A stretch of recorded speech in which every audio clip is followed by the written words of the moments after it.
everybody? Hey, this is your boy JC from JC Eagles Talk, and you already know what this is. This is Friday night fan appreciation night. This is when I give y'all fans an opportunity to call, to come on this show and express your feelings, your emotions, your thoughts on the Philadelphia Eagles season, especially after last night's debacle.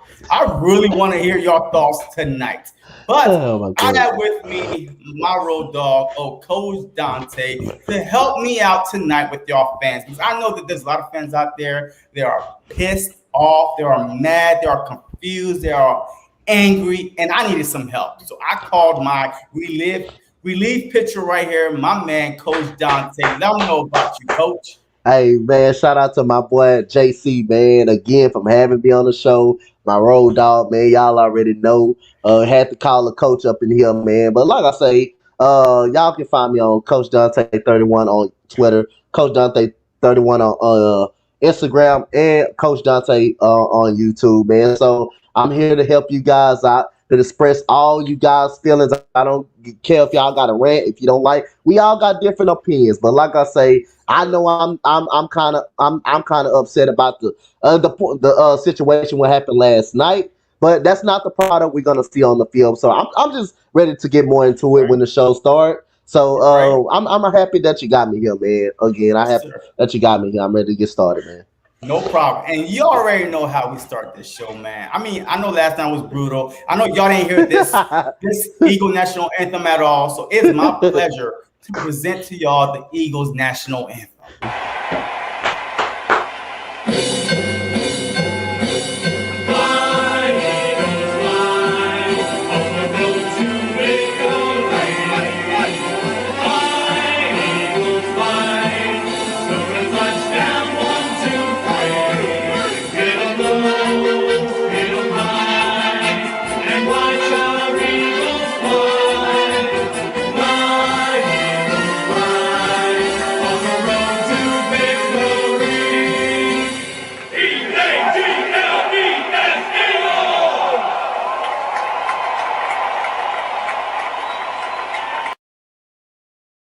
Yes, that's what I'm talking about. Hey, I know last night we was dying to hear this, man, but it is what it is. Last night was only a little preseason game. I'm not tripping about it, but hey, before I get into it, hey, shout out to the 7 people in the chat. You got my boy Big Play Slay or Prince Production, Jody Fighter, Bird Gang 31, the Panic Lines. Hey, shout out to all y'all. That's in the chat tonight. Nate Sports Talk. Hey, welcome to the chat. And what I plan on doing tonight is the first 30 minutes, I'm going to open up to the fans only. I'm going to put the link in the chat for the fans only. After 30 minutes, I will let y'all know when I will allow content creators to come on and let me know what they think about, the last night's game and the upcoming season. All right. So just hold the horses. And do not overreact to anything. Do not click on the link because I can see who's backstage. So if you're a content creator, ain't trying to be slick, don't do it. Right? Don't do it. All right. So if you're a content creator, you're trying to be slick, don't do it. But hey, let's get into it. So me personally, I feel like that Jalen Hurts. We all like Jalen Hurts last night. I was shocked about it myself. I know everybody else was shocked about it myself, especially after seeing him dancing like this and pre-warm up, he's warming up and he's dancing. And then all of a sudden when the game started, he was a no-show. He didn't show up. And of course, that brought up a lot of issues with the Philadelphia Eagles fans. A lot of conspiracy theory. Hey, is Howie Roseman planning on trading Jalen Hurts? Or is he really, is it really a bug or injured or what is it? So look, I'm here to tell you this. Just based on everything, I read and, just based on the reporters, it was a stomach bug. He came, in the locker room before even warm up. and he told Nick, say, hey, I'm not feeling good a little bit, but he still went out there, warmed up, and he wanted to play. Even after this right here, when he went back into the locker room, he said, hey, I want to play. And Nick was like, nah, we're going to hold you out. And that's when, they sent him to the hospital to get checked out. But of course, we all got our conspiracy theories that, hey, Howie Roseman is planning something to trade, Jalen Hurts. It's not. It was just a stomach issue, and that was it. So, Coach, what do you think about the whole Jalen Hurts not playing last night? And then what was going through your mind when you heard that he was, oh my God, out after you saw him warming up? Man, like I thought he looked it. I thought like I was first of all, I was hearing that he was looking fine. He was out there warming up. He was out there dancing, going through his regular motion. And when I heard him got pulled out, I don't. I was like, I don't know what's going on. Probably the coaches was trying to save him. He don't want him to get hurt. Probably, basically, kind of protecting him a little bit because he didn't want to get hurt. But what I wanted to see a little more chemistry with all of our guys kind of playing, regardless if it's two series or not. That's what I kind of want to see. But like I say, I mean, I'm thinking Nick Sirianni's trying to protect him and stop him from getting hurt. But at the end of the day, we don't know that. We don't know what's going on. All we can go is based off what we got, what the information we got right now. Yeah, look, like I said, hey, last night he really did go to the hospital and he got checked out and he was cleared. So whatever it Hmm. was, he did actually leave the stadium and go to the hospital. So, and I mean, and the only reason why that we have so much question is because of Howie freaking Roseman. If this was any other team that they're starting, quarterback did not play in preseason, it was a no-show, there would not be all this hype about it. If Aaron Rodgers didn't show up, or Patrick Mahomes, or Tom Brady, and nobody would say, "Oh my God, are they playing? What are their GM planning on doing with them?" None of that would have came up. Yep. It's because of Howie Roseman, the uncertainty behind, hey, if Jalen Hurts is your future or not. So that's the only reason why this Yep. whole thing got blown out of proportion. I mean, look, it is what it is. If Jalen Hurts is not our quarterback, I promise you, we have bigger things to worry about, folks. After Yep. what we saw last night from Mm. Joe Flacco, we got bigger issues. All right. So he had his starting wide receiver out there and his starting running back. Yep. Yes, he did not have his starting line.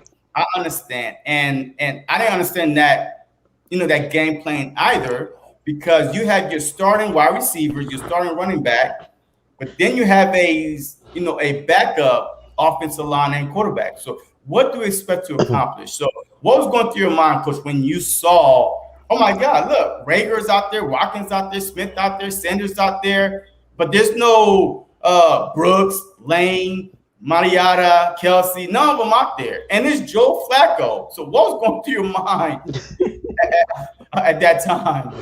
I mean, like I say, I mean, it was an all around bad performance last night by everybody. But like I say again, uh, Joe Flacco hasn't been right since the Super Bowl year since he got paid. Missing all type of people. People was also dropping a lot of passes. I seen about a million drop passes, but it was great seeing Devonta Smith out there, being able to break ankles. But besides a couple of balls that he did drop out there too as well. But Joe Flacco, I just thought he deteriorated. And like I say again, I just think he's a veteran leader. He's a veteran leader behind Jalen Hurts, man. Like I say again, he made some. Oh, he played a bad game. Everybody played. He played a bad game. He played a awful game last night. Joe Flacco was absolute terrible last night. No doubt about it. I also seen some drop balls, but we're not going to take away from that garbage that we seen out there at Joe Flacco. We're not going to take that away from him. I mean, he's clearly not the same Super Bowl winning quarterback that we just saw. Looking at that pass. That pass was almost intercepted right there. That was a piss poor throw. That shouldn't have been made. That decision should have been made. So again, it was terrible. And then we lose Jalen Hurts on any type of injury. Who do we go to? Do y'all want what do y'all want Nick Mullins out there? I know damn sure you don't want him out there. I don't want to even see Nick Mullins out there. So we're in some trouble. We don't have Jalen Hurts, man. We're gonna be in some trouble because that what I see between Nick Mullins and Flacco, I don't. I mean that was god awful that what we seen from last night. Look, I agree, man. Look, after last week's performance, and that Joe Flacco all of a sudden went from like 7 to 10 for 100 something yards, and the Mm-hmm. 70 of them came on that one Watkins throw. It to me, he's a quality backup, but he's no Yeah. threat at all to Yeah. Jalen Hurts. I'm gonna tell you right now, Joe Flacco is no threat to Jalen Hurts, and Yeah. just watching last night, I feel even better that we had our starting quarterback. If you felt, if you had any doubt that Joe Flacco was going to be the starting quarterback, I don't care if he was behind the ones or the twos or the threes or the fours. I mean, sometimes you've been in the league long enough to be able to recognize that, hey, I can't make this throw right here. He literally hiked the ball, like he got the ball and then threw it one side. He didn't care about nobody else, no other route. So he Yep. meant like, hey, I'm just going right there, and that's it. His mind was made up. Yep. So Joe Flacco, to me, he's a quality Backup backup, but the quarterback. game plan Yeah. has to be tailored for Joe Flacco. Yep. Period. Yep. Just like we tailored it for Nick Foles, Yep. like we need a game plan for Joe Flacco. So with that being said, okay, Joe Flacco is bad. Mullins is terrible. So what other QB out there would you either trade for or get in the free agent? Like, who would you go try to find? Like I say, man, I just pray to God nothing happens to Jalen Hurts. For us to not to even go in the free agent bargain. Everybody saying Josh Josh Rosen is out there. I know he had his opportunities. Man, like I say, it's not too much quarterbacks I would want out there. I would want out there in the free agency market. Just hope, man, just that Jalen Hurts don't get hurt, man, because that what we seen last night, that's pretty much not it. That's pretty much not that's pretty much not the product that I want on the field from last night. Look, look, I'm sorry right now. Look, oh my God. Look, last night was horrible. It's probably one of the worst preseason games in Eagles history. To get beat 35-0 and to look the way you did, Yeah. it's not like you got beat and you like showed effort. Yeah. You got beat and lost a lot of like energy. Like the effort wasn't even there. Like the guy was like, oh my God, Jalen is not starting, or offensive line is not starting. Hey, you know what? It is what it is, man. It's only preseason. Just like us fans are thinking, it's only preseason. But they didn't drive to the stadium to sit there and watch this trash, that they put out on display. Go ahead. And that's one thing I want to elaborate for the guys in the chat. Uh, it doesn't again. I think the fans at Lincoln Financial Stadium deserve all of their money back for the performance that they put up last night. And it's not just preseason. That's kind of like my little league team going into a scrimmage game, and they saying, and we supposed to lay down in a scrimmage game. You want to see the things that you can work on, the things that you can get better at. Depth matters in the NFL. Depth matters. And to go out there and get ran over by number 42, they got yards every play and missed a million tackles in the backfield, and we missed a whole bunch of them. If you guys want to go back and replay the game, I've seen a whole bunch of missed tackles. I've seen a whole bunch of overthrows. I've seen the offensive line get drove back, and this defensive line for the Patriots get penetration. But to lose 35-0, that's something that I'm not cool with. I don't care if it is preseason. I get it. A lot of these guys won't be on this team week 1. But is that the product you want to show? Losing 35-0 in a preseason game when showing no effort, no heart, and we missing about a million tackles, and the punter, his foot needs to be iced up. The punter foot need to be put on ice the way that punter had the kick last night. So the problem was me. I don't care about the wins and losses, but I care about the effort, the energy out there on the field. If you're gonna lose going out there playing hard, lose going out there playing with effort.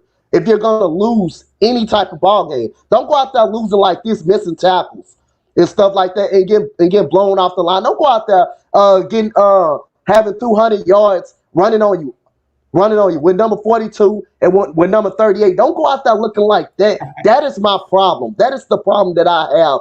The problem is not about the loss, because we all know we're not going to see this personnel and all these lineups in week one. The problem is effort and heart, and the missed tackles that I saw last night was just embarrassing. That's what made the game so embarrassing. And we scored no points and lost 35-0. We scored no points. That was embarrassing. So I'll say that's what I wanted to get out there. That doesn't sit right with me, man. Look, man, see, hey, he's a little bit more heated than I am. You know what I mean? Yo, I've been a Philly fan for a long time, and I've seen us get blown out, like just start so bad and always come out strong. I chalk this up to, hey, they thought the starters was going to play, and they was not prepared for the backups to play, and they just said, hey, go out there. And that's what exactly happened. I mean, it literally, because all week long, the fans was predicting, the media was predicting the starters might play 1 or 2 series, or us fans went to see at least a quarter or 2. And all of a sudden, we saw zip, nada. But so I'm thinking, if we didn't know what was going on, the players may not have known either. You know, the starting offensive line or Joe Flacco, because he saw Jalen Hurts out there warming up. So they probably wasn't prepared. So I'm going to chalk this up to, hey, it's a last-minute adjustment. They wasn't ready. Yes, we're going to get into, hey, you know, after the first quarter, after the second quarter, after the quarter, they could did adjustment and game adjustment. And by that time, it was too damn late. It was too damn late, man. Look, I'm not trying to get hurt. I'm down 30, like 29 or 17-0, and you know, I'm probably not gonna make the team. You know, yes, I want to audition for somebody else's team, but at the same time, I'm not trying to get hurt either, because we got all second, third backups out there. So I gotta protect my health, my financial benefits, and try to put my best game out there, but try to give at least a 75-25 effort. But it is what it is. Hey, shout out to the people that's in the chat. Hey, if you are not subscribed to my boy, Coach Dante, man, this is his link. You know what I mean? Hey, go subscribe to him, man. He's a fiery. He used to be a Houston Texans fan. Yes, he's going to show you his stats. He's going to show you his stats. I'm still a Texans fan too, man. He's still a Texans fan. Hey, you can see his shirt. But right now, this season, we have converted him to a Philadelphia Eagles fan. It is what it is. You know what I mean? We are the home of the brotherly love. We welcome everyone and anyone. So if you're out there watching and you're not an Eagles fan and you're not subscribed to my boy, Dante, please, hey, just go check his content out, all right? See, that's the least you could do. If you don't like it, it is what it is. But just go check it out. And just support them, you know, because we converted a Houston a Texan. I mean, yo, that's so close to Dallas Cowboys, yo. It's unheard of. But he's a Philadelphia Eagles fan now, so it is what it is. Hey, shout out to my guy, Philly Mike in the house. Hey, Philly Mike coming through. You know what I mean? Just showing me love. You know, he's one of the guys that that put me out there. You know, that's sending everybody my way. So I appreciate him. So if you're not following my guy, Philly Mike, you know, the Philly Talk podcast, go check him out. I promise you will not be disappointed. He does Sixers, play-by-play on the Sixers, Eagles. Like, I listened to him last night on my road trip to somewhere that didn't happen, and he kept me informed the whole time. So shout out to him. You know, Ethan, who else in this chat? Nathan's in this chat. So, hey, just shout out to everybody that's in this chat, man. Yo, I appreciate y'all coming through. You know, it's Friday night. If y'all ain't got nothing better to do, I promise you, in the next 10 minutes, if you're a fan right now and you watching and you want me and you want to come on this live, just let me know. I will drop the link But in about 10 minutes, I'm going to drop the link for the Eagles content creators or whatever content creators you are. I'm going to drop the link and I'm going to start bringing people on. All right. Mhm. Also, if you're watching, hit that like button. It costs you $3.99. Like your Yes. whole arm won't even have to move. Just your finger, click. Just click the button. Help your boy out because he helped push this channel out. All right. So let's go on to the next one, man. Okay. Hey, the next question is this. Look, this is the Eagles' second team defense is not good. All right. So I noticed that last night. I noticed that Mhm. when you put some of the second team on the first team, they shine more than the Yep. whole second team. They sucked because last night the only person that stood out to me was Milton Williams Yep. on that defensive front. He was the only guy. Besides that, like on the defensive line, nobody else could do anything. So are we in trouble if our Uh, defensive line goes down? Are we in trouble? It's like so. I, So go ahead. I would say it invites concern about this defensive line. I mean, that's the point we trying to get to everybody. You're not upset about the loss, but you need that depth. But in case someone gets hurt, say if Josh Sweat gets hurt, who else can you trust coming out? Who else can you trust behind him? Probably Derek Barnett. Just say if Ryan Kerrigan gets hurt, just say Fletcher Cox get hurt. I mean, and you see your defensive line get pushed back, and the running back getting over 7 yards a pop every single play. So, like I say again, it's a concern, and that's why the preseason is so important as well. That's another reason why the preseason is important. You're trying to see what you got, but other than that, if you're not making this team, you might be auditioning for another squad that wants you. So that's why it's important. And also, having depth is important as well. But like I say, this defensive line, I saw no pressure at the quarterback. I saw no penetration. I saw a little bit of penetration in the backfield, but we got to make the goddamn tackle as well when we do get back there, which is we didn't do last night. So yeah, I am concerned. I am concerned. And then can we please get this damn defense to stop some damn body? To stop somebody, please. So I will be on the road with you, man. I don't think this second unit, third unit, fourth unit, I don't think they're really good. I don't think they're really good. But like I say again, it draws concerns.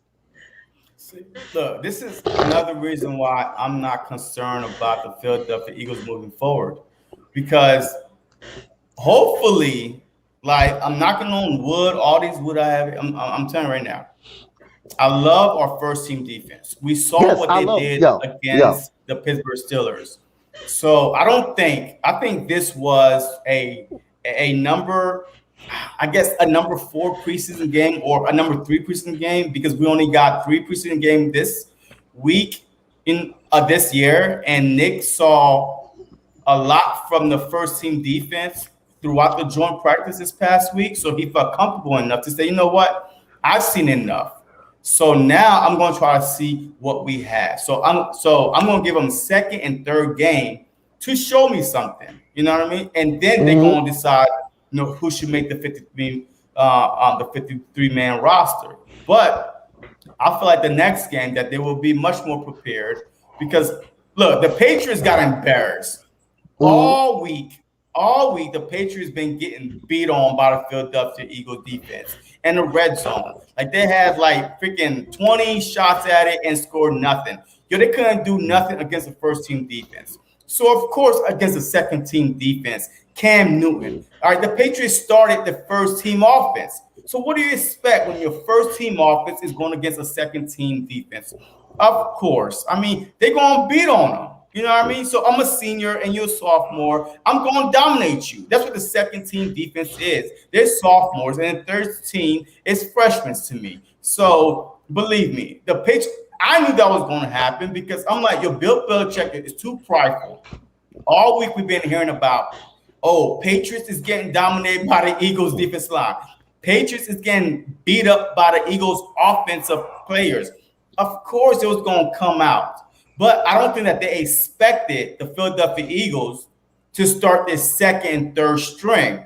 I think that they expected them to start their first string, which is a chess move to me. I like it.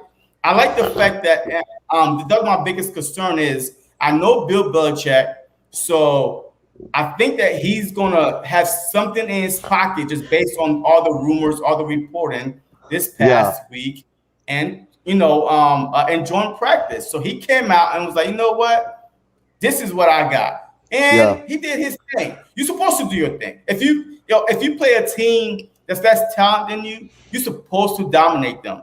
You're not supposed to lose to them. If you lose to them, then there's something wrong with your team, and you better look within. Go ahead, Coach. But at the end of the day, I mean, like I said, when their second team when their second team offense and their third team offense did get on, we still couldn't stop anybody. We still couldn't stop anything anyway. They were still getting whatever they want. So that's what draws my concern. I mean, like I say, at the end of the day, I mean, these not the product we're gonna see on this field on week 1. And like I say, but seeing that last night, what I seen did draw me a little bit concerned because when we did go against their Brian Hoyer and their second team and and Matt Jones, we still couldn't. We still couldn't stop them anyway. They still did whatever they want. I'm not, like I say, I got full confidence in this first team defense. And like I say, again, the way we looked out there, it wasn't a good look. But like I say, and some of these guys won't be on this team week 1. The problem is that it's the goddamn score and how lack of effort that we put up last night. Yeah, I mean, look, let's just pray. Hey, let's go on our knees that our first team defense does not get hurt. All right, and this guy right here. Let's talk about Zach Mcpherson real quick. He looked good. Mm-hmm. He looked good in practice, but last night this dude was getting beat. Yo, there was this one time where they went literally target him four straight throws. And every time it was a completion for 10, 12 yards. I feel like thank God we got Steven Nelson. So for all you folks that's talking about, hey, Steven Nelson is not that good, or, trust me, last night, if Maddox or Mcpherson is our starting outside corner, we getting beat the whole year. Unless JG come up with this exotic defensive scheme. Yo, thank God we have Steven Nelson. At least we got one shutdown corner on one side, Slay on the other, and Maddox in the slot. But what I saw last night, maybe because it was all second team defense besides the linebackers. And that's another thing I didn't understand. So you started your linebackers, but you didn't start your first team defense. So I was confused last night. Like overall, on offense, you started your 3 wide receivers, your running back. And on defense, you started your linebackers, but not your defensive line. So I was confused. So I don't know what that means. That means that he went to see more from the starting linebackers. And then the starting defensive line is already set. So now it's more of a linebacker competition. Who could start? So that's what I got out of that. But besides that, I was lost. What do you think about the defense last night? And then Zach Mcpherson. I mean, and that's the reason why I single him out, because he was looking good in practice because he had Slay and Nelson, to protect him. Yeah. So now he's on his own. And now he was exposed last night. He was exposed big time last night. So what do you think about that? Man, like I say, at practice, it's a different thing at practice. Like I say, especially when you're going in the joint practices, when you're going against a second teamer or someone that's pretty much not a first teamer, or when you are going to get your own guys, you do know how these guys kind of play a little bit. But in a game, it's totally different. And Zach McPherson, like I say again, Zach McPherson again did not look great last night. He got beat on 4 straight plays, wide open. I mean, it's not a good look for Zach McPherson. But like I say again, I expected this second team and third team defense to do more, just because, like I say, they had. I mean, they had to go against Matt Jones and Brian Hoyer. I expected them to do more and stop somebody, and they still couldn't do it. And like I say again, that draws some concern for me. So, like I say again, Zach McPherson, like without Steven Nelson, I was on a boat of him starting, but I guess I can change my damn mind at that point in time after I saw last night. Look, I agree. Look, Zach McPherson, he's a good third or fourth corner, but he's not right now. I mean, he's young. He's young. You know what I mean? So, and he played in the Pac-10, I think. Well, Texas Tech. Texas Tech is Big 12. That's Big 12. That's basically Big 12. Texas Tech is Big 12. So, I mean, that's where he came from, right? Texas Tech. Yeah, I think that's where he came from. That's Big 12. Yeah. Texas Tech is in the Big 12. So I think he had like 4 interceptions. So of course, you know what I mean? So he went up against lower caliber, players. But this is the NFL. So now he's trying to get his foot wet again. So I mean, I'm not too concerned because thank God we got Steven Nelson. Once again, thank God we got Steven Nelson. So now I thought that he was going to battle Maddox, for that nickel position. I don't know now. So now I'm like, okay, we know what Maddox is. Let's put Maddox and Zach. Hey, you just sit back and relax and just take notes. Just watch. Just take notes. Until the Philadelphia Eagles really, really need you. You know what I mean? So hopefully we won't need you until like 6-7 games in, if at all. But still, I just want him to sit back, relax, because when he had the starting caliber defense on the field, he was good. He was, pass breaking, intercepting passes. So I think it's just the caliber of defense around him that needs to be better in order for him to shine. Just like we saw plenty of time. We saw with the top tier corners that the Philadelphia Eagles signed in free agency. I keep going back to this one guy, freaking that guy from Seattle. Maxwell. Byron Maxwell. Yeah. After the Super Bowl, yeah, you're right. We paid top dollars for him, but we see that scheme and talent around matters. So to me, last night was just there wasn't no talent around him in order for him to shine. You need to put him in a comfortable position where he's okay. So yes, last dance was bad. So look, you notice, this is all the negative things about the Eagles, man. Hey, we're gonna get to some positive things. So I just want to get all these negative things out before we start talking about the positive things. So any last word before we move on, Coach? No last words, but like I say again, like you said, Byron Maxwell, he was around guys, around a good defensive scheme, basically.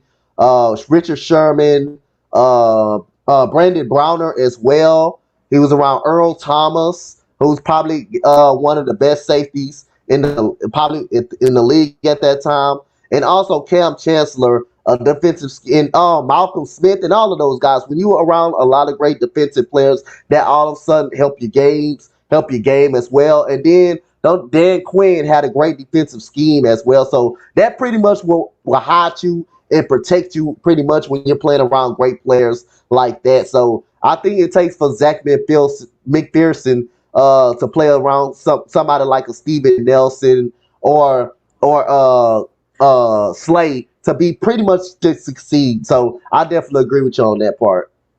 Okay, all right. Look, if you're a content creator and you've been dying to jump in the chat, I just dropped the link. But remember, I only can take in so many because I still have some videos that I want to show. So if you wait backstage and you don't get on, just wait and I'll bring you on. But if you're a content creator and you want to chime in to last night what you saw, you can. Just click on the link and I'll be waiting for you.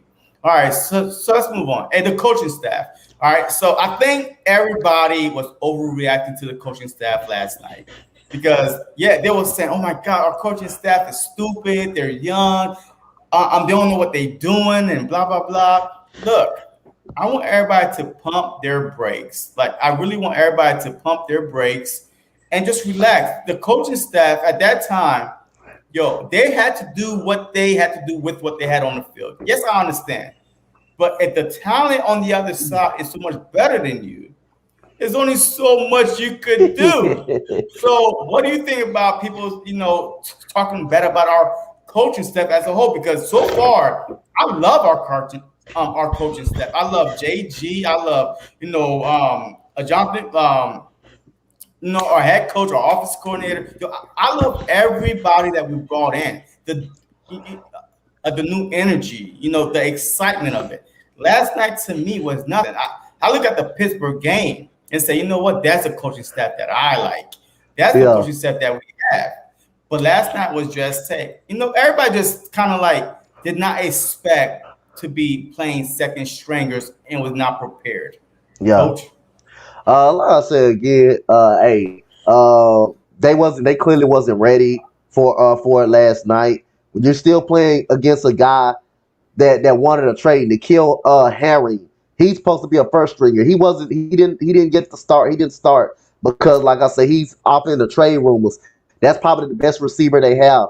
Then, like I said, you're still going to get some Matt Jones who's scorching hot right now. So, like I said, I'm ready to calm down on this coaching staff. I don't think I love this coaching staff. I just want the season to start so you can get a better evaluation on these guys. Not bashing them right now in the preseason. I'm not ready to do that, man.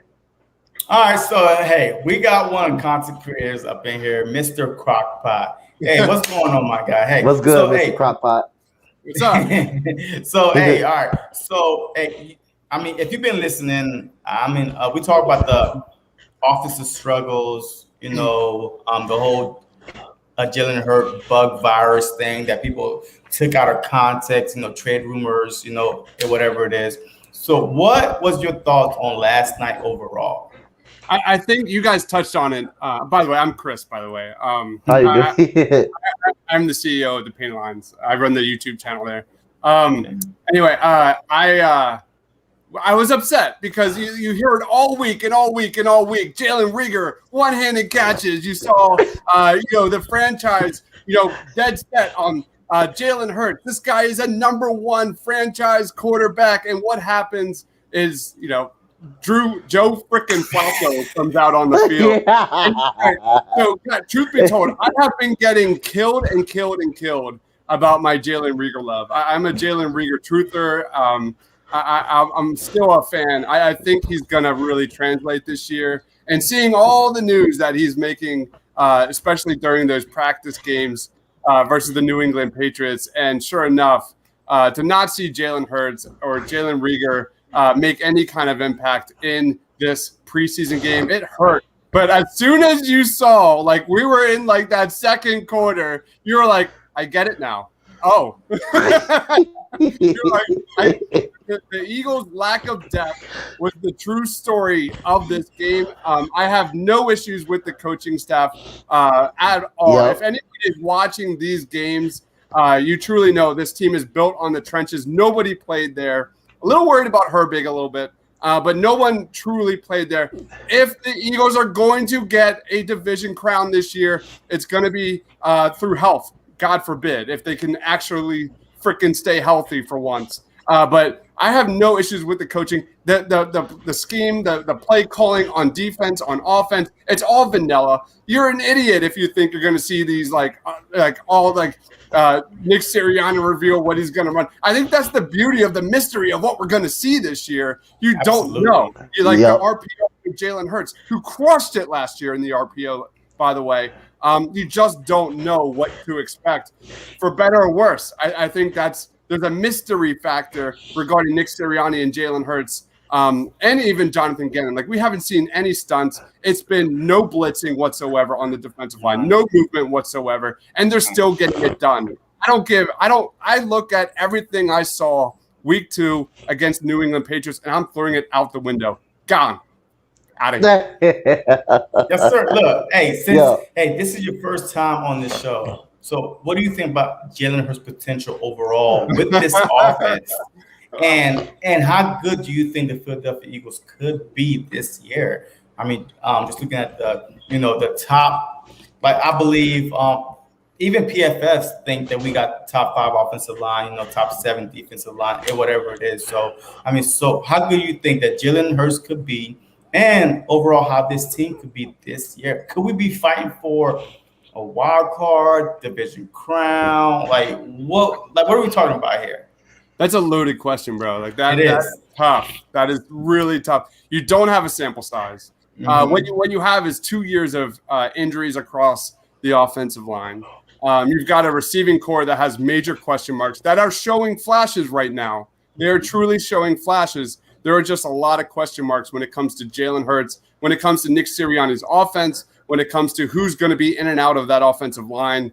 And defensively, the defense has gotten eaten alive. What are they on third downs this preseason? Although preseason doesn't matter. It's like one of those double-edged swords. If the Eagles were killing it right now, we would be praising them non-stop. Super Bowl, here we come. Yeah. Yeah. My expectations for Jalen Hurts, I'm definitely lower on Jalen Hurts than a lot of people, and my expectations for the Eagles is definitely lower. That being said, the Steve Nelson signing is massive.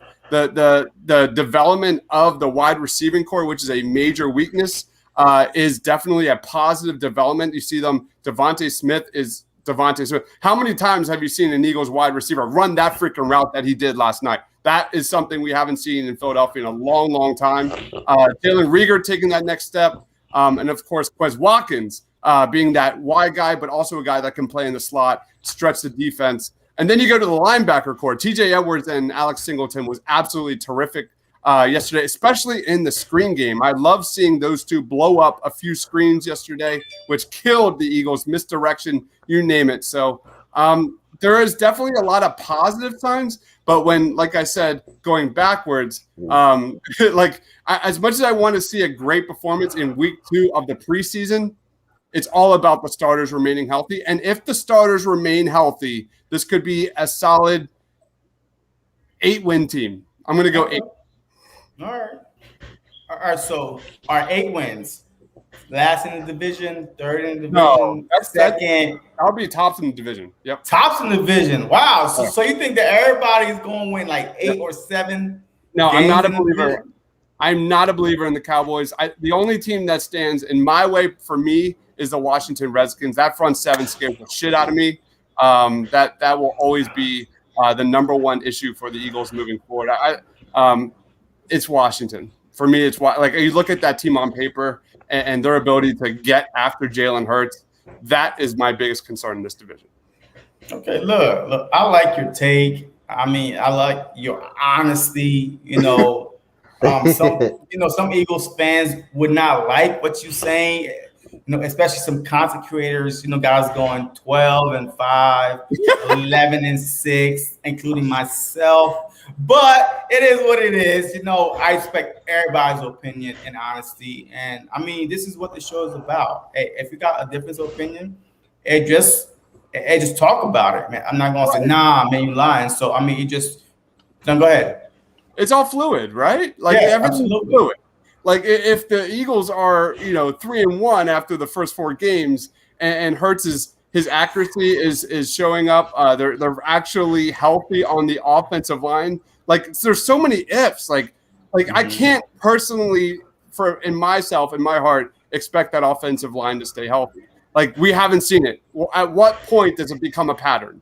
That's my thing. So at the end of the day, the storyline of this entire season is getting a full report, a full evaluation on Jalen Hurts at the end of the season. That way the Eagles know what they're going to do moving forward. So for me, there's a lot of things that need to be proven still.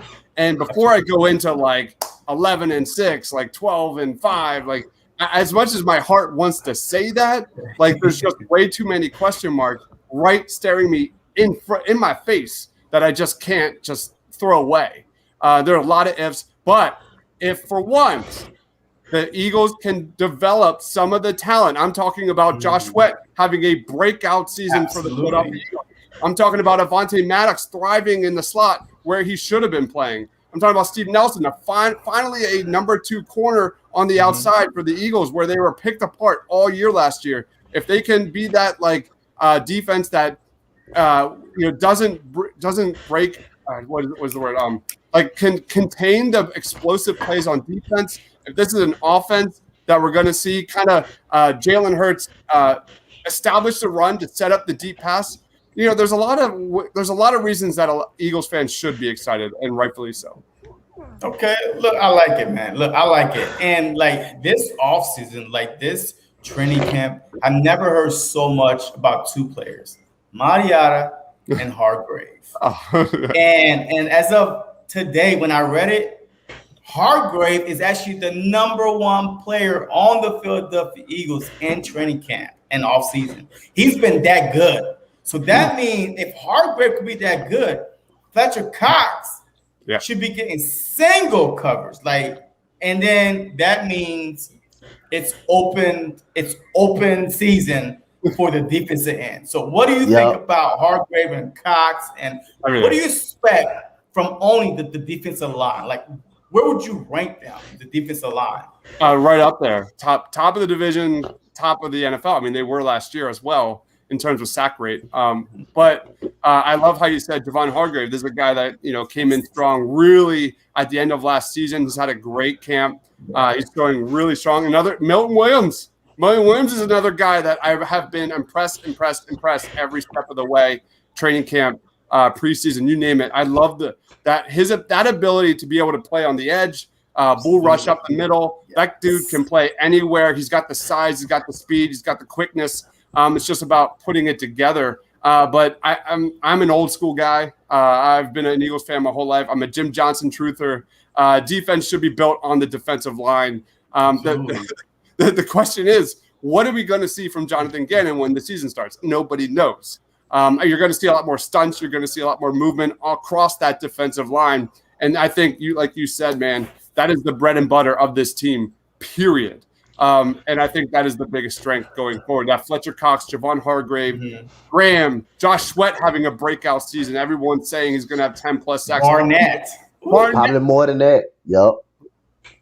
Barnett, maybe we'll see something from him finally get home. But Josh Sweat is the guy that I think is everyone is going to be watching here this season. That defensive line has a ton of potential. And at the end of the day, championship teams are built in the trenches. And that is a good sign for sure.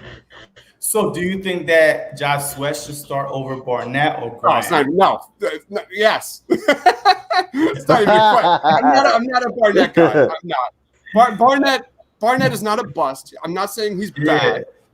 What I'm saying is he's a rotation guy at best. And that is a major area that the Eagles need. Is they need that guy that can be a true starter at defensive end opposite Brandon Graham. If Josh Sweat is everything that, he was amazing last year. I thought he really took a more than one step, probably 2 or 3 steps in his development last year.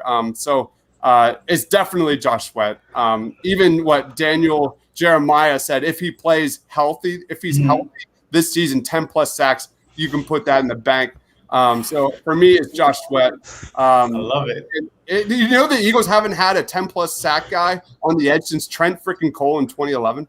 We almost had one last year. Like Brandon Graham, I believe, was on the pace for 10 seconds. And he cooled off the last 4 games. He had 9 against the Giants. And then he didn't get a sack again. But he still made the Pro Bowl, though. But so how do you feel about our offensive line? Who's our starting offensive line? Isn't that the question? Well, obviously it's Mailata at left tackle, which I'm really excited about. Brandon Brooks, if healthy, right guard. Lane Johnson, right tackle. The question then goes Jason Kelce at center, and what happens with Landon Dickerson, Isaac Seumalo? Dickerson's been built up here, so I don't know where they go. I don't have an answer for that. Personally, I would love to see him plug in what's his name, Landon Dickerson. Jordan Mailata, one of the best run blockers on this offensive line. Landon Dickerson, that's what he does. He's a run blocker, period. If you want Jalen Hurts to be successful this year, you establish the run game to set up the pass. And I want to see they got away from that the last 2 years. Doug Peterson stopped. It was way too pass heavy. If you want Jalen Hurts to be successful, you got to have a more efficient offense. You got to control the line of scrimmage. And they did run really well. Like, 4.5 yards a carry when they did run the ball. In the first half. The first half, exactly. And then you never see it again. It was gone. Like it was a magic show. But Miles Sanders can get it done on the ground. I'm not worried about that. I'm excited what I have seen so far from Kenny Gainwell. Jordan Howard, I like blitz pickup. He's got to hit the hole a little bit better there. But I like Jordan Howard. I do think there's a lot of potential with this offensive line. But at the end of the day, it's about setting up or establishing the run game to set up Devonta downfield and Jalen Reagor downfield. Okay. Look, hey, Coach, do you have any question for Mr. Crockpot, a.k.a. What's your name? A.k.a. Chris. You go. Chris. I go by Dives, but you can call me Chris. All right. So, hey, Coach, do you have anything for Chris? Yeah. Like I say, man. I definitely agree with you. Like I say, I got us going 11. I got us going 11-6, man. But like I say, it's based on if we are healthy. Like you said. But I'll say we can go 8. We can go. I think this the division. The division winner was 7 games last year, not 7-9 with the Washington football team. I think it will. It might stop at 9. That's the farthest it may stop at. 9 games can win you the division alone this year, so I'm right up there with you. But Zach Mcpherson, what do you think about his struggles? We heard a lot of him in training camp going off in the practices. Now that terrible game he had last night. What did you think about? What do you think about Zach Mcpherson now? What did you think about him now? I'm not concerned about Zach. I think he showed a lot of flashes during training camp. He showed flashes during that first preseason game. You saw a cupcake defense last night. I'm not taking that much out of what I saw from that defense. They're not blitzing anybody. How many times? How many snaps did the starters even play last night? I don't even know. Zero. It depends on what side you're talking about because we had our starting wide receivers and a starting running back, backup line and backup quarterback, and our starting linebackers, but a backup defensive line, and everybody else was backups. So besides our linebackers. So it was kind of confusing to me what we was trying to see last night. Yeah. Like there's a trickle effect. Obviously, like we just said, this Eagles defense is built from the defensive line. If that defensive line is not getting home, there's an impact on every other layer on this defense. But yeah, he was targeted. No one can deny that. But I'm comfortable that behind Steve Nelson, behind Darius Slay, he's going to be fine. Like in different nickel situations and things like that. I'm not concerned. There is a concern if he's starting. That is definitely he's not starting, but I'm a big fan of his. I think he's a ball hawk. I think he's got great size. I think he's got a good athleticism. I do think there's a path for Zach Mcpherson getting some snaps here. But at the end of the day, like it is preseason. And I take little stock in all that. So. Look, I like it. So where could they find you at, man? I mean, you do have your own channel and stuff like that, right? So, just let them know where could they find you and follow you, man. Go ahead. Yeah, I am Dives. You can follow me on Twitter at Mr. Crockpot. I run the Painted Lines YouTube channel. I have a podcast called Party on Broad where we break down Eagles all the freaking time. It's mostly Sixers and Eagles content, but a lot of Eagles, a lot of Sixers. I also do another podcast called the Suit Up Geeks podcast where we talk about Marvel and Star Wars and all different movie reviews and like animated shows, all that fun stuff. But yeah, that's me in a nutshell. I'm kind of eclectic. I'm all over the place, but yeah, I appreciate you having me on, man. All right, look, just hit me up on Twitter. You know what I mean? Hey, just shoot me a DM at jceaglestalk. And then, just let me know on the Philly and Sixers one, though. All right? Yeah, all right, man. All right. Hey, thanks for coming on, my guy. Thank you so much. Hey, before we bring on Sonic, he's already in the chat, but he's on audio only. I wanted to go into the Devonta Smith debut, all right? The Devonta Smith debut, we've all been waiting on it. We've all been waiting on it so much that, this was the play that was going like viral. This was it right there. You know what I mean? The way he got off. Yeah. You know, we have not had receivers like that. And I know I said that last week with Watkins. Yeah. When he got off, look at this. The way he just left the defensive back, Michael Jackson on skates. Michael Jackson, like, and we think about Michael Jackson, and we talk about the great one. You know, like, you know, not this guy on skate. Look, he is literally not in the play at all. So if all of our receivers could do the exact same thing, the Watkins, the Rager, the Smith, who is going to stop the Philadelphia Eagle wide receiver corps? I don't know. So what did you think about Devonta Smith debut, Coach? It was nice to see him on the field last night.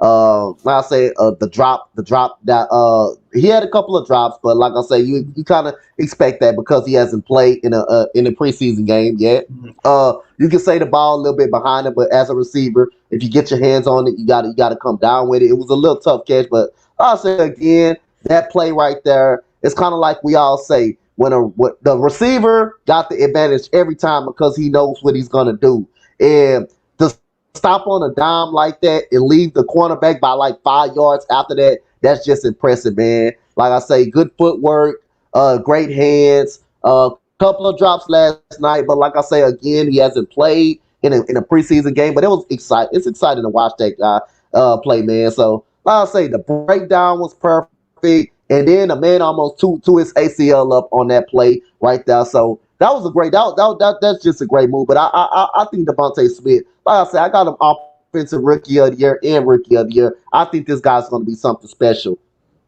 And then, look, and the worst thing is this. All right, if you say, "Hey, man, I'm not going to go for it no more. I'm not going to go for the fake. So I'm going to play on his outside." Yo, he's just going to kill you inside. He's just going to go inside. So there's no way to stop this play right here. There's no way to stop this play, man. I don't care how great you are as a corner. You're going to get beaten either inside or outside because you have that guy, that dog that can separate from the line. Watkins is the same way. We saw what he did against Jackson, like throughout the week and during practice.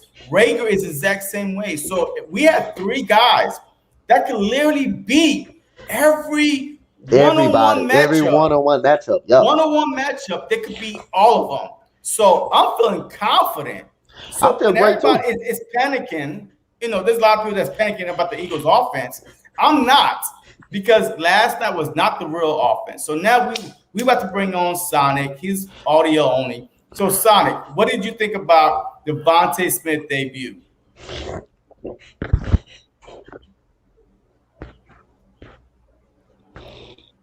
Sonic, you there?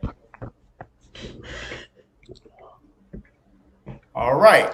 So, hey, look, Devonta Smith, to me, if he doesn't win the Office Rookie of the Year, then we did him a disservice. Yeah. Like, we really did. Because the way he plays, like, this right there. So this is it right there. This is up close and personal. This is the play that went viral today. How could you stop that? You can't stop it. You can't stop that. That's just a great move, great footwork and everything. To be able to stop on a dime like that with momentum. And like you see, the corner doesn't have momentum like that. He doesn't know what he's gonna do. He doesn't know when he's gonna stop on a dime or break. See, that's one thing. Like I say, that's why. As a basketball player, when you guarding guys that's moving out the ball, it's the same thing as running a route. You can like when you're running a route or when you're coming off screens, you can stop you can go to another direction.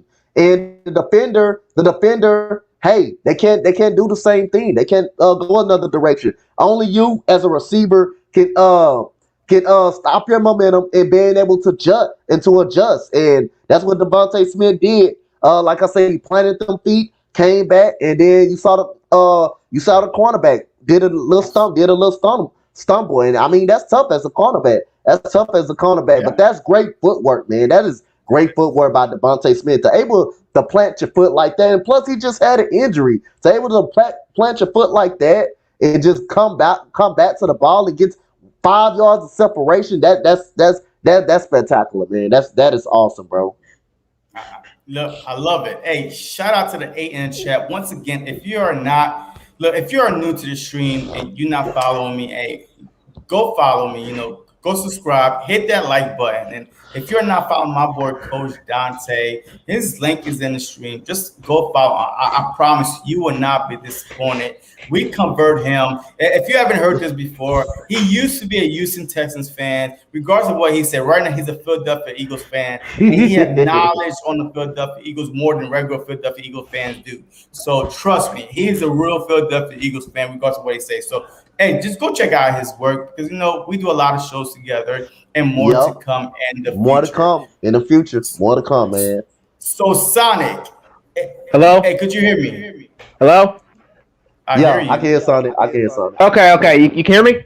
Yeah, a little loud. Yeah, I hear you loud and clear. Sorry. Hold on. Let me turn it down. Real quick. I just want to make sure. All right. Yep, we got you. Hey, look, what did you think about Devonta Smith debut from last night? What can I say? That got the Michael Jackson moonwalk shoes on there. Did he plant those on his shoes? That was a good route. Like, that was really good. I mean, take a look at that. That was smooth. Look at that. Bow. That was smooth. Like, I've never seen an Eagles player do that route that smooth. But are you concerned? But are you concerned with him with his knee injury? With him, having a sprain MCL before. So with him cutting that sharp, I mean, you can't. You can only sustain it for so long. But I hear myself, by the way. I hear echo. Well, it might bug us maybe in the future because.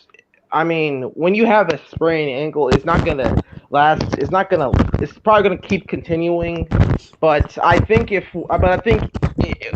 shouldn't worry about it like right now. I mean, maybe in the future, if it does happen again, we should be more worried. But for right now, no, because I think if we do what we just did, like just let him like rest, let him heal that knee, and let him just do what he can in the in practice in the training camp, then yeah, we should be fine. Okay, all right. Look, overall, I think that his debut was iffy, but it's to be expected. It's to be expected. This dude hasn't played at all the whole preseason, and look, he's coming off. Hey, the last time he played against another opponent was Alabama. Yep. So of course I expect him to be, dropping a couple balls and stuff like that. But look, I love his debut. I love his debut. It shows a lot of, what we have for the future. What we have in him for the future. Not only now, but trust me, the Philadelphia Eagles, look, they got him 3 bona fide wide receiver. And you think that the Dallas Cowboys got 3? I think our 3 will be eventually better than the Dallas Cowboys. Because I think that Devonta Smith is the equivalent of CeeDee Lamb. And then Cooper and Gallup, Watkins, and Rager, I believe that we will have the best trio of wide receiver in the NFC East for years to come with Jalen Hurts. So the ceiling is so high on this team. A wide receiver core is ridiculous. Coach? Like I say again, I definitely agree with you on that part right there. But don't keep this in mind. Dallas, after this season, they might lose Michael Gallup because they got to pay him. They might lose him, so keep an eye on that. Because you pay Dak Prescott a lot of money. You pay him like Patrick Mahomes money. Look, I understand he's your quarterback, but what was it? $500 million. I hope I'm saying that right. Or was it? Where? No, he's getting paid $76 million this year, but it was over 200-something million for his contract. Yeah, you're paying him Patrick Mahomes money. I mean, I wish you would have took the deal that they gave him before, so that way they could pay a Gallup. But Yeah. that's the consequences. When you pay a quarterback that much money and you don't pay your wide receivers, they're eventually going to get gone or released. Which honestly, that's gonna be horrible because now only you have you might have Cooper, but who knows if he could stay healthy or he might get released. I don't know. Does he have like another? Is it his last deal here in Dallas done, Who? or is it But Gallup? No, Cooper. No, he just signed one last offseason with the one season before that. So he signed $20 million in order for Dallas to keep him away from the Washington football team. So they offered him $20 million.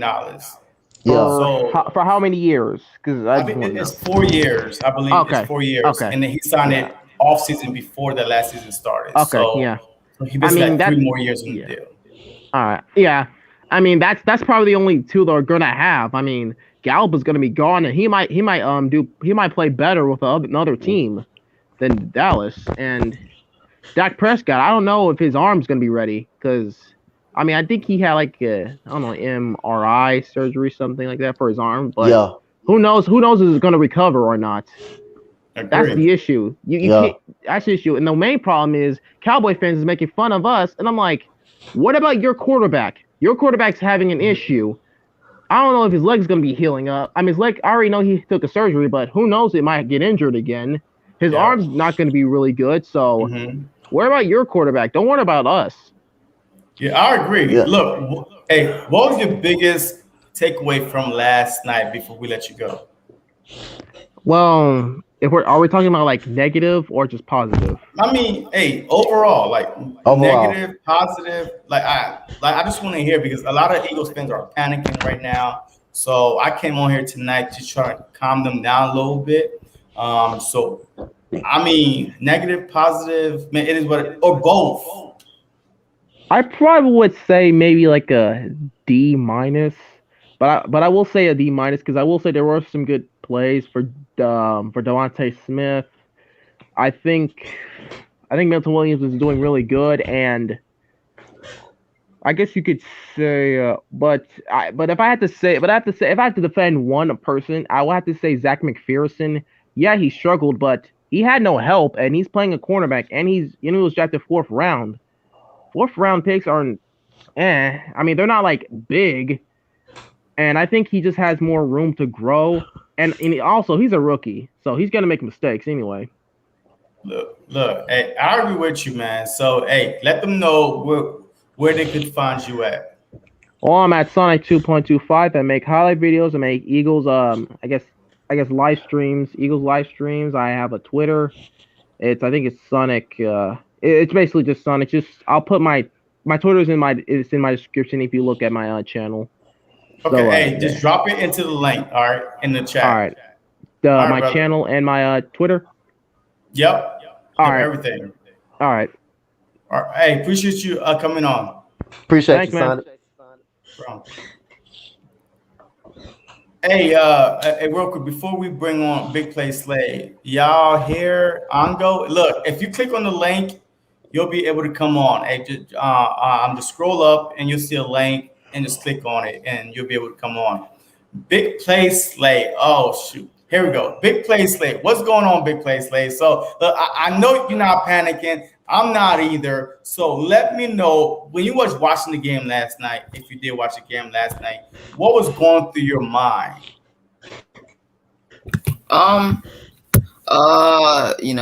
It was bad. It could have been a little bit better, It was really bad. 35 to nothing, that's a blowout.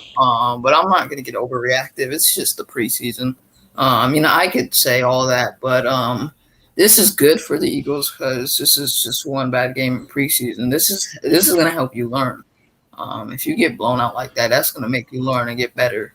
So I'm happy that happened to them because now they're gonna learn from it. Now they're gonna learn from it and don't make the same mistakes again. Okay, so the whole Jalen Hurts saga, is Howie preparing for a trade? what was wrong with him. So what did you think about that when you saw Flacco coming out instead of Jalen Hurts? What was going through your mind? I was pissed, bro. I was like, I wanted to see Hurts to Devonta or Jalen to Devonta. I just wanted to see that connection. I didn't want to see no Flacco to Devonta. That doesn't even click. That sound doesn't click at all. Hurts to Devonta is better. I just wanted to see what they could do together. Because they haven't played in a long time. So, I'm a little sad what happened yesterday because I wanted to see Hurts. Hell, he was dancing before the game. It looked like in pregame he was dancing. I'm pissed off. Yeah, I agree because I showed the video earlier on the clip earlier with him dancing just fine. So that's what pissed a lot of Eagle fans off or kind of put doubt into their mind. Yo, this dude was dancing pre-game like there wasn't nothing wrong with him. Like, man, there ain't no tummy issue, none of that. Like, look, I mean, he's dancing, and then all of a sudden he's ruled out. So of course, people is going to have some seed planted in their mind only because it's Philadelphia and we got Howie Roseman. Any other team, you can see a quarterback doing that and then ruled out that, oh, okay, well, he's ready for the regular season. But in Philadelphia, oh my God, he must be about to get traded. He must be like, he's about to be benched. Oh, Joe Flacco about to take the number one team snaps. So we saw how that worked out. So I'm not overreacting. I'm like you. So as far as the wide receivers last night, what did you see or what didn't you see last night from the wide receivers? Wasn't as good as last time. It could have been a little better. I saw Devonta when he dropped that ball. He was confused because he never drops a ball. So he's like all in his head thinking like, why did I drop that? How did I drop that? Yeah, Devonta, he got them hands. So yeah, I'm kind of sad that he dropped that because I wanted to see more from Devonta. But I saw a ton of good receivers out there. Routes crisp, sharp. It's just that Joe Flacco can't throw the ball correctly to them. Well, hey, that's what I said. That according to last night, Jalen Hurts' job is secured. To me, like Joe Flacco, when he had time, he didn't know where to go. I mean, even when he had time. Yes, the one snap was over his head. He picked it up and tried to, he fumbled it. But still, when he had time, he was kind of confused. I don't know if he never worked with the first team before, which wasn't the first team. It was the first team wide receiver and running back, but it wasn't the first team offensive line. So maybe that kind of, just kind of threw him off. So what would you tell Big Play Slay? What would you tell the Eagles fans out there why not to panic? Like, why this ain't as bad as it was last night? Don't believe your eyes. This is not the Philadelphia Eagles that you're going to see moving forward. The reason you shouldn't panic is because no Jalen Hurts out there yesterday was Mr. Flacco. And Big Picnic out there. Big Picnic isn't a quarterback that you want out there, and you don't want Mr. Joe Flacco out there. You want Hurts season. So if Hurts is not on that field, then it's probably not going to be looking good for the Eagles because you take the momentum and you topple it and you make it look worse without your boy Jalen Hurts out there. So don't panic, Eagles fans. This is just a preseason. When you start getting into the real game, it's like real football, real action. Then you can judge these guys. And then when Hurts comes back, that's who you got right there. That's your QB1. All right, Coach. So what would you tell the Eagles fans out there why not to panic?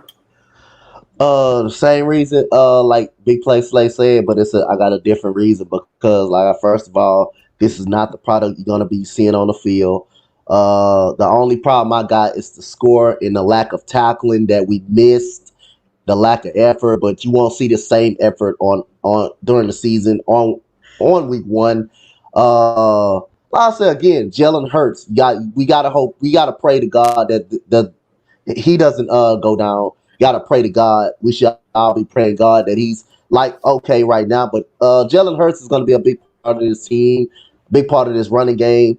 And like I say, that's the reason you shouldn't be panicking because this is not the team that you will see out there week one.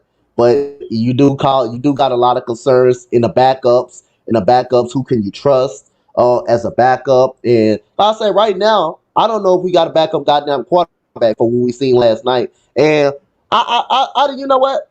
I done found Daniel Jones' brother. Shitty Nick. Shitty Nick is gonna be the nickname. Shitty Nick, Shitty Nick Mullins is gonna be the nickname. Nah, So, no, I'm gonna call him. Well, for me, I'm gonna call him Shitty Nick. That's what I'm gonna call him. I'm gonna call him Shitty Nick. But other than that, you should we should all be okay with be okay right now because like I say, this is not the product that we're gonna see during week one. So, like I say, I don't know if we have a backup quarterback at this point when Jalen Hurts go down because the way Flacco looked it out there last night, unacceptable. The receivers, besides Devonta Smith, I would give Devonta Smith on a pass on the drop balls a little bit because, like, it's his first time out there. It's his first time out there, but the plays that he did make was phenomenal. The separation off the line was phenomenal. Like I say again, just disappointed. Like I said, of how the effort level, the missed tackles, Joe Flacco almost throwing interceptions, drop balls, just stuff like that. And then the depth I'm really concerned about. But then again, we should all not panic because this is not the product we're gonna see week one. Look, hey, I agree. This is why I decided to come on live tonight. I wasn't even supposed to be here tonight, but Yeah. since I'm here, y'all was like, man, the Philadelphia Eagles fans should know better. Y'all should know Yeah. better. Look, we've seen year after year after year after year. We could start slow, but finish strong. It's all about how you finish, not how you start. The Yep. preseason mean absolutely nothing. The Detroit Lions went 4-0 in preseason and went 0-16 in the regular Yeah. season. That was the last team to go 0-16 was the Detroit Lions. But that year, there was 4-0. So Yep. if you take anything out of this is throw the preseason away. The preseason is more of a extent like a training camp environment with other opponents, like a joint practice. You know, you Yep. get to see some things, but it's not the final product because both teams are not even playing the real defense or the real offense. So it's all, you know, a facade. You know, you see this thing, but it's not going to be what you really see when the season comes. And then by the time you see it, it's way down the line anyway. So you might have forgot about it. So look, I'm not panicking. I don't care about preseason. We could go 0-4 in preseason, but I'll tell you what. Last night, what the biggest confusion I had was you had your starting wide receivers out there, your starting running back, but then you had backup line, O-line, and a backup quarterback. What was you trying to accomplish? And then vice versa. You had a backup defensive line, your starting linebackers. What was you trying to accomplish? Was you trying to see, you know, hey, we already know our defensive line is set, so I'm going to try and make sure that these are the linebackers that we want to start? Or are we trying to see, hey, you know, our receivers need more reps because, you know, they never played a whole game together. So there was out there a lot. And our offensive line is set and our starting quarterback is set. So we just need our wide receivers to be on the same page. So that's the biggest question for the Philadelphia Eagles fan. What was you trying to do, Nick? What was you trying to do? But besides that, look, there's no panicking. Look, we could be 0-4. I still won't panic.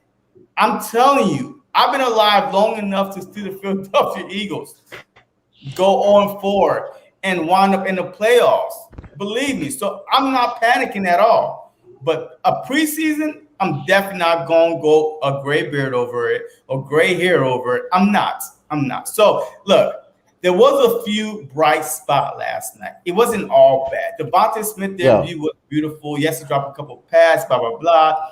But Alex Singleton, during the offseason, before we even started the offseason, he said that he wants to break the Philadelphia Eagle tackling record for a linebacker.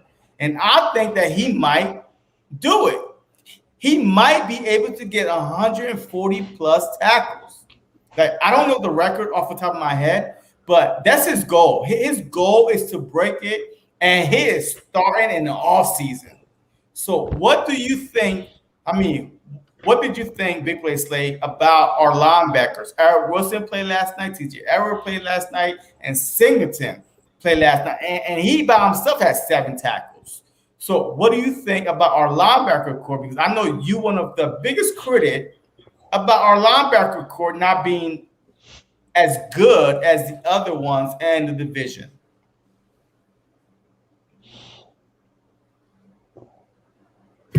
Yep, this is all true. As long as he's not Nate, happy.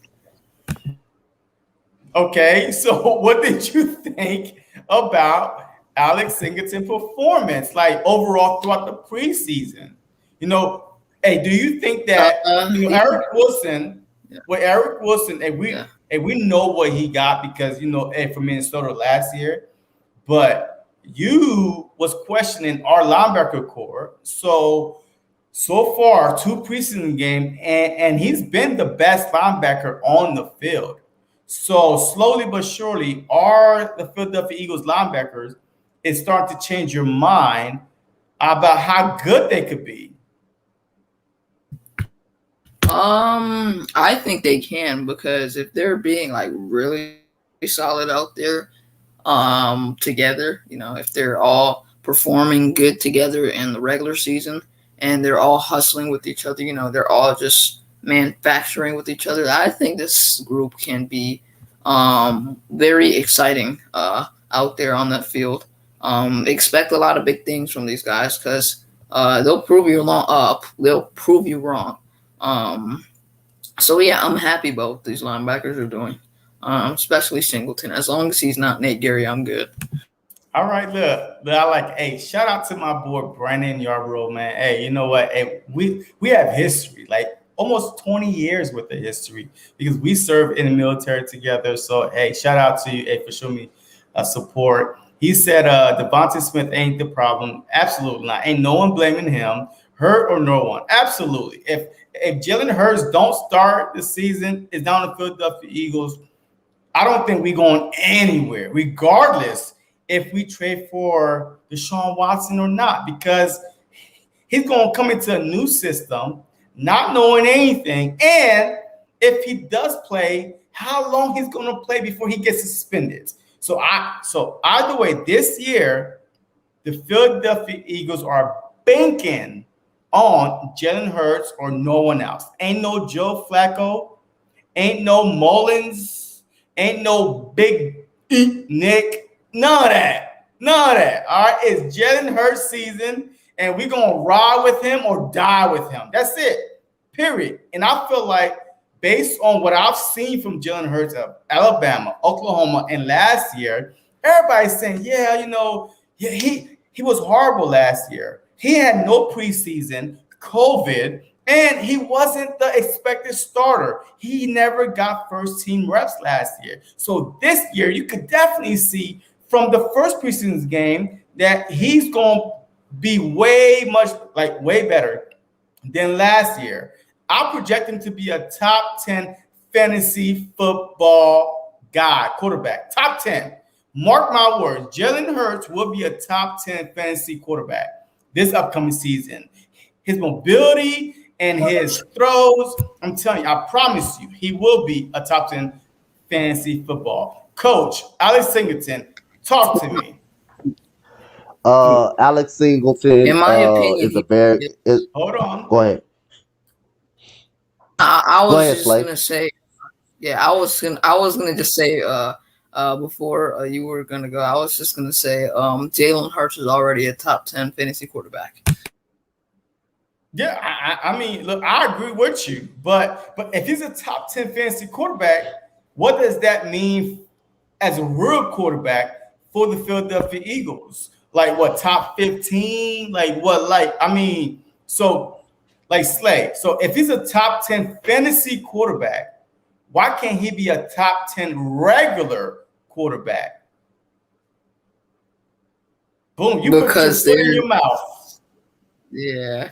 Now, the only reason I say this is because I think he's gonna give a lot of reps, passes to other players. Some of the top 10 fantasy quarterbacks right now, they already have a couple of receivers. Like some of them, like Aaron Rodgers, he has barely a couple of receivers. So I think you got to give some respect to Hurts because he got some receivers. Tight ends, he's going to have a ton to work with this year. But the only reason I don't think he's a top 10 quarterback. Okay, go ahead. The only reason I don't think he's a top 10 quarterback yet is because he's only played in such a short sample size.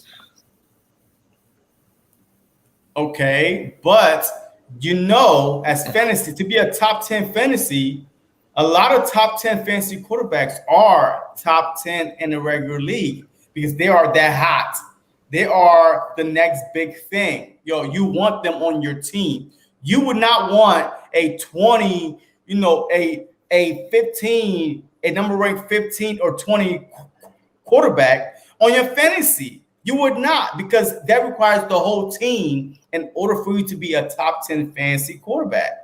So regardless, because your offense could go 3 and out, or your defense could stop no one, but still, so a top 10 fantasy quarterback most likely will be a top 10 quarterback in the league. So anyway, thank you, Big Play Slay. Hey, you can stay on, by the way, until we have more people coming on. But Coach, you was talking about Alex Singleton.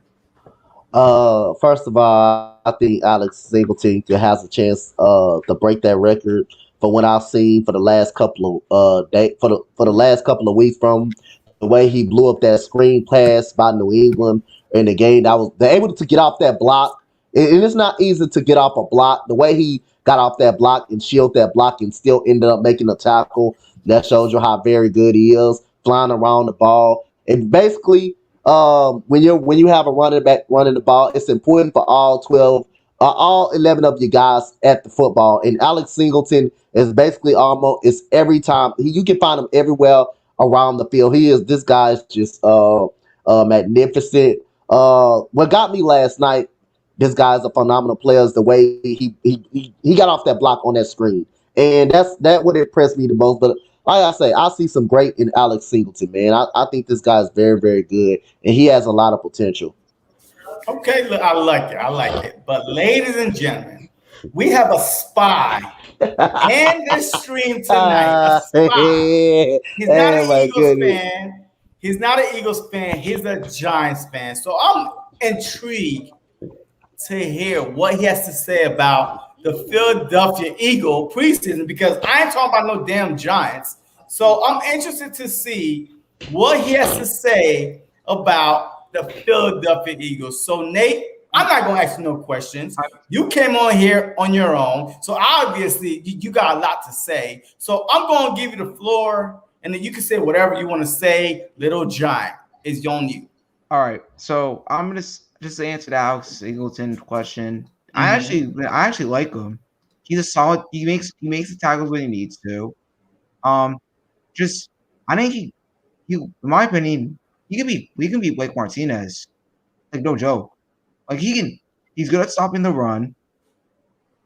I know he's decent at, he's not like, Blake Martinez sucks at pass defending, bro. Like, that's literally what he is. But I think he could be like some type of Blake Martinez, just stops the run and just stop and making plays in the backfield. But I think that about the Jalen Hurts thing, I think he could be in the range of like a 20 to like 10, but not like in the top 10. Like, that's what, in fantasy or in real life? but I think in real life he will be at least in the top 15, but not in the top 10. 'Cause he's Wait. I'm confused. So you said I know. fantasy you'll I be in mean, the like what? 20. Like he has the potential to go to 10, but I have him going at least 15. So 15 to 20 in fantasy, right? Yes, In real life is what? it's. I think he can go. I'll say 17. so, so you basically just split it. All right, I got it. All right, cool. I mean, so anything. So what did you see? I know that you watched the Philadelphia Eagles last night because your I little watched- Giants wasn't playing. So what did you see from the Philadelphia Eagles that was like, damn, they suck, or okay, this I'm not That really sucks. worrying about. I'm not really worrying about this team that's on the field right now because I know that's not going to be it. Yeah, that's. I want to play with you guys when you guys are at the best. I don't want to play you guys with that. That team looked like they was depressed. Devonta he didn't look that motivated. I think I like the role that you guys are using Quez in. I don't think Nick Sikansky should have been a better lineup for the game. But Who? Nick, Nick Mullins? No, you're Nick, your head coach. Oh, Sirianni. Yeah, I think he could have been a better lineup. I think he can. The offensive line, you guys didn't play a starting offensive line. No, we did not. But I think your team in general, you guys need it. I thought you guys were gonna play. You have no depth at all. That's shown in that game. But I think you guys just need that guy who's just gonna motivate the locker room. And I think that's what Jalen brings. When he was on the field, I seen him like dancing and stuff, like having fun. And that's what decent teams do. They have fun and just play football. But I think I saw this earlier when you were showing it earlier. I was like, okay. But then it's showing that he had something with his stomach. So I was like, okay. Yeah. I was like, that's probably an excuse why he had to leave. But I always have to say, I don't know what the hell Howie Roseman is gonna do. I have to say it. He's weird. I don't know why the Eagles keep on keeping this guy, but I don't care because I'm a Giants fan. So okay. Look, hey, overall, right? I mean, I know that you're a Giants fan. Your honest opinion, like the honest truth. I know it's hard for you to say. Yeah, I'm gonna be honest. Okay, all right. So I hope you are, and I hope you don't pick your Giants ahead. But okay, so in your honest opinion, how do you feel as a Giants fan the Philadelphia Eagle is going to do within the division? I'll say you guys split with us. I think you guys can literally split. I think you'll split with Washington. I think you guys I think you guys will have a hard matchup with Dallas. Okay. Because I don't believe in. I think Singleton's the only guy that I trust in Slay because I know Slay's gonna play. I know, but I just don't think you're secondary, bro. Like I make that in on your secondary because you guys have to hope the play is locked down with Dallas receivers. Those guys ain't no scrubs. All right, but hey, you do know our secondary is all based on scheme too, right? Yeah, because there's no secondary. There's nobody in our division that's going to play one-on-one for more than 5-6 seconds. Yeah, because the offensive player will always have the advantage. Yeah. So meaning that hey, you could be the best shutdown corner, but the offense will always have the advantage. So when you saying that, hey. I mean, you don't trust this guy in our secondary. No, because you guys need to make versus their team. You have to make stops. There's that team. You have to make stops because if they're just so dominant. Where the Giants have versus this, we scored 35 points and still lost the goddamn game. So okay, it's just you. I think you guys have to at least score at least more than 20 points to win the game. So who got the best defensive line in the division? I said it. I said to you guys. And I'm going to say by that, your defensive line is good. It's just the problem is your secondary. That's the lock up you because you guys never get any pressure. Just your secondary you couldn't hold that game. All right. So I mean, just based on last year now, we didn't blitz. Last year we did not blitz. So this year, if we just change it up a little bit, just blitz maybe 20-30% of the time, and wouldn't that help our secondary that you're talking about? Yes, That's so yes. suspect. Yes, but I think Okay. you guys need to at least hold for because your defense that game, bro. 5 seconds. At least 5 5. Yeah, seconds. that's what I mean. 5 seconds. I think you guys because I think you were gonna see that your defense. You just throw slants. Slay's gonna play his role, the one-on-one type of stuff. He's gonna block down whoever the number one is. Nelson had one of his worst seasons last year. Who's your slot corner? A Maddox. It's gonna be Maddox or Mcpherson, but most likely Maddox. Okay, so that's a solid group, but it's not a group that I think you guys should like trust. Yeah, I mean, I agree with you. So I'm putting all my money on our front four. Our front four is going to be so dominant, especially this off season. I like Sweat. I've always been a Sweat. I wanted Fletcher Cox is just a beast. That dude gets pressure, whatever it is. But I like the Milton Williams guy. I think he's going to be solid for you guys. That's the guy I actually was scouting for the Giants. So you guys took him. But I think your defensive line is. I think you guys will always compete with your defensive line. But I think you guys, the next preseason game, you have to show something. No, we're not going to show nothing. No, because the last preseason game, there's no starters is going to play because that's really like the fourth preseason game in a regular year. Now I get so next preseason game ain't no starters going to play. So the first time you're going to see the Philadelphia Eagles is at Atlanta, a full strength Atlanta. This was it. And that's what pissed a lot of Philadelphia Eagle fans off last night was because we thought that this was our dress rehearsal. They let all the starters, both offensive line, defensive line, quarterback, was going to play at least a quarter or two and then say, you know what, we're good. But Nick Sirianni is treating the joint practices as a preseason game. So because this past week we dominated the Patriots on both. That's 11-11, 7-7. We dominate them. So he was like, all right, I've seen enough because we're not going to have that much time. So I've seen enough with our starters. So now let me see what our second and third string could do and give them multiple chances.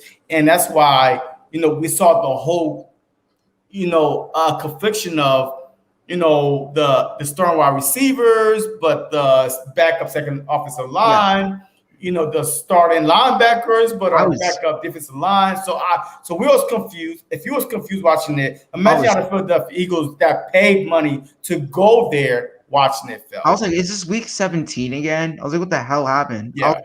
I was like, because I think in that game too, you guys should have played your starters. Look, I can't. We're not the coach. But I was going to say this. I ain't blaming this on the Giants not making the playoffs. Like I already knew that somehow Washington was going to play, but I still, and I always said this about Washington, they're a quarterback away. Basically, they're just a quarterback away from killing everyone in the division. But they are really just, I think your Eagles can go. I always said this 7-9.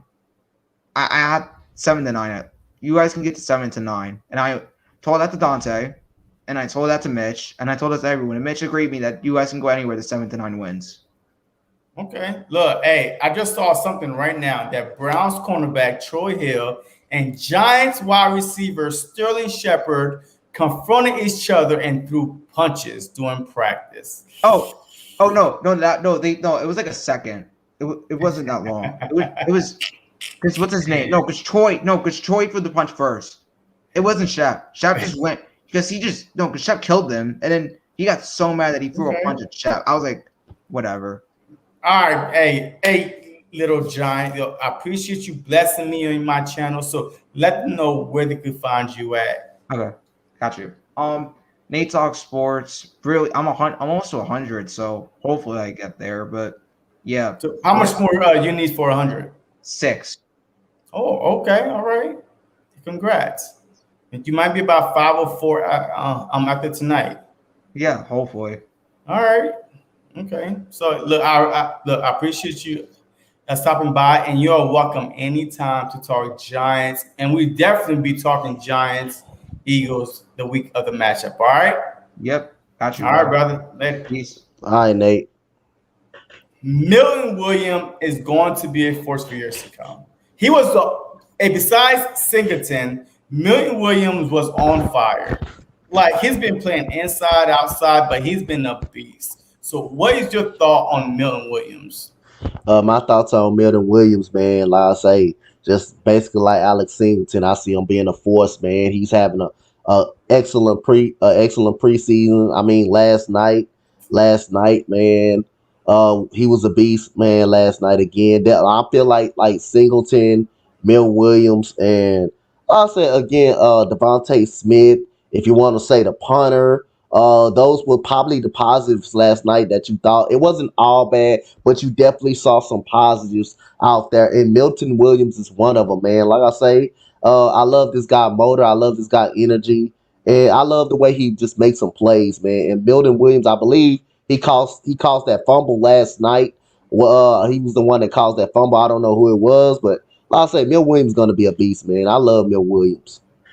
Look, I agree, man. Yo, I think that Milton Williams is about to take someone's job.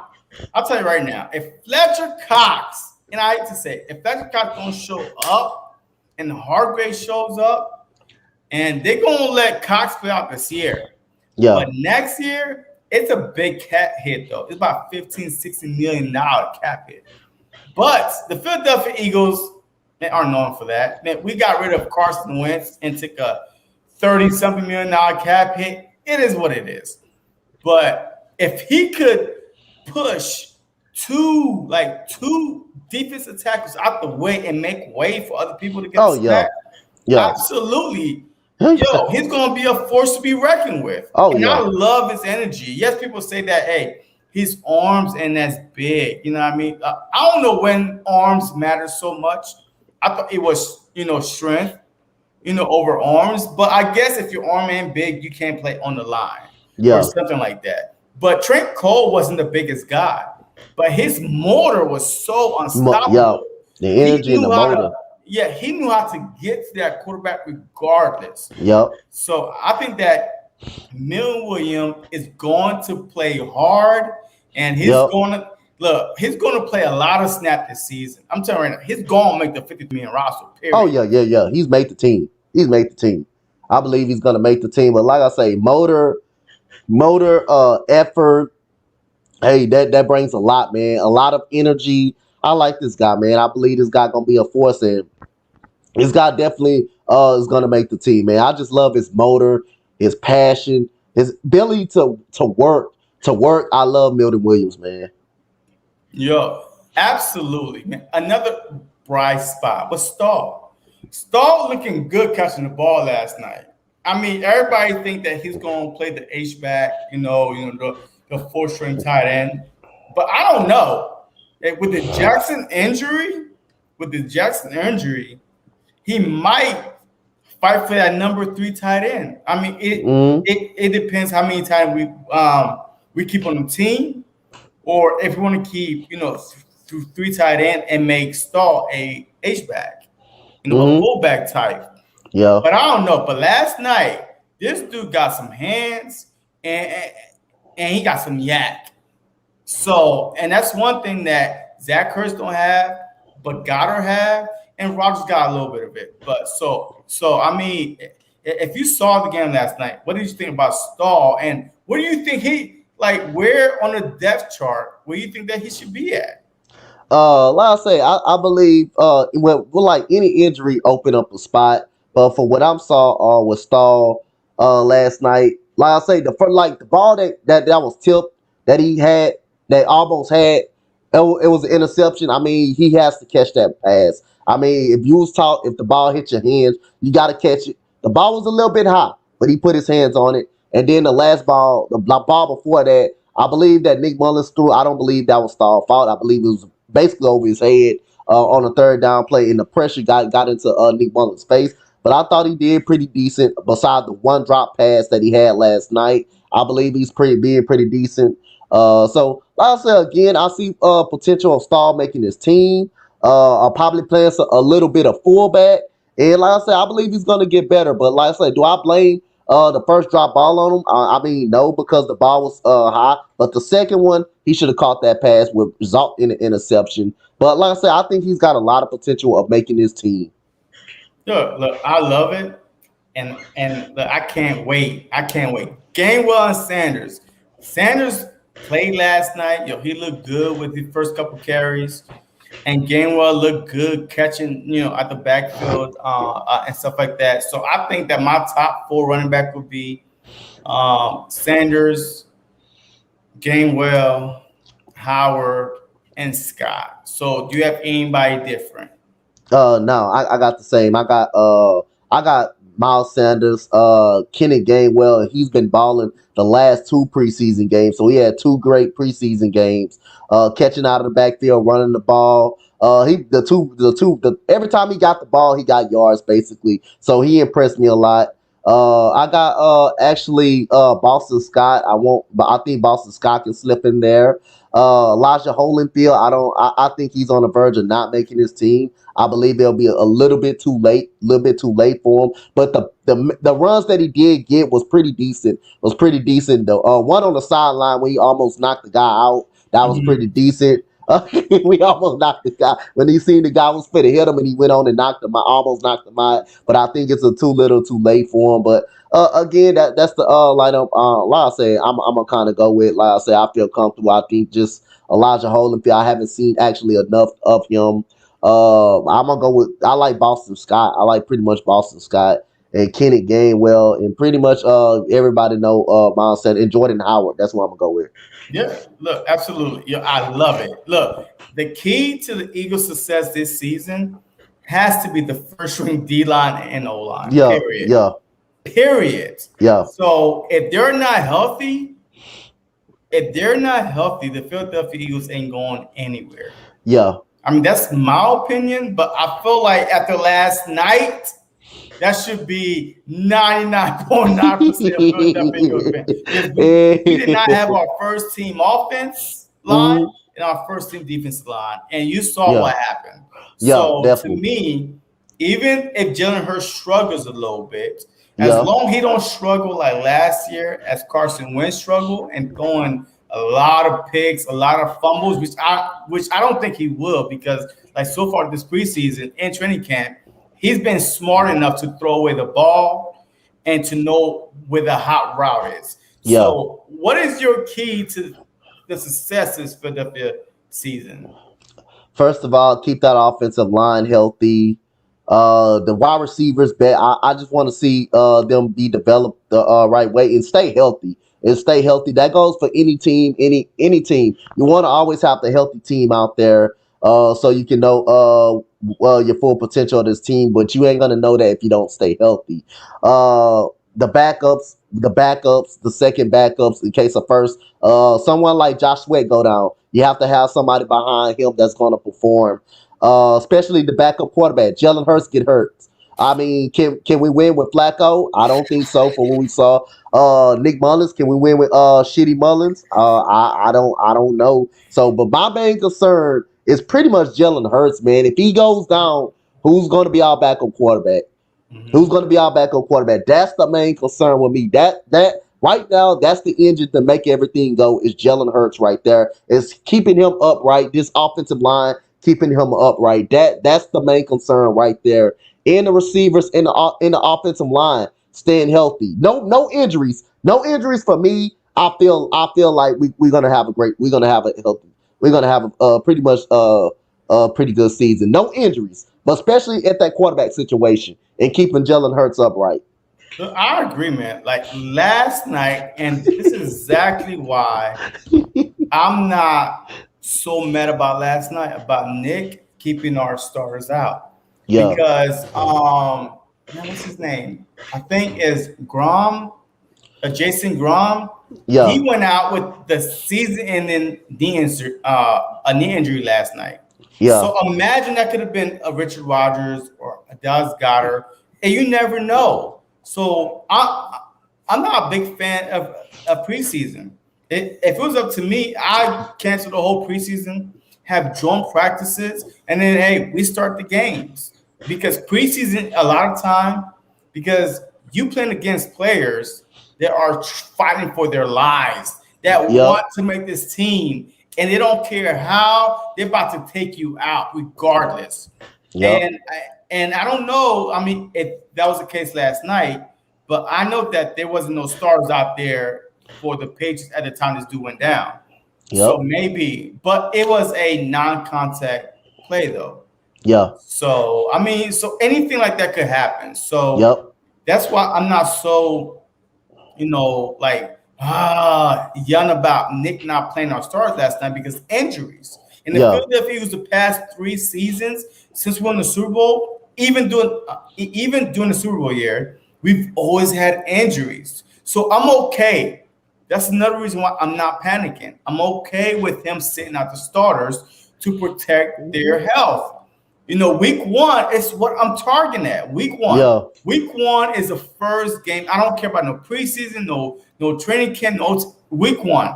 Bring me to week 1. Let's see what happened with a healthy Philadelphia Eagles offense, defense against the Falcons. That's it. That's all I care about. Yeah. So a healthy Philadelphia Eagles team, whether it be the quarterback, offensive line, defensive line, a team, period.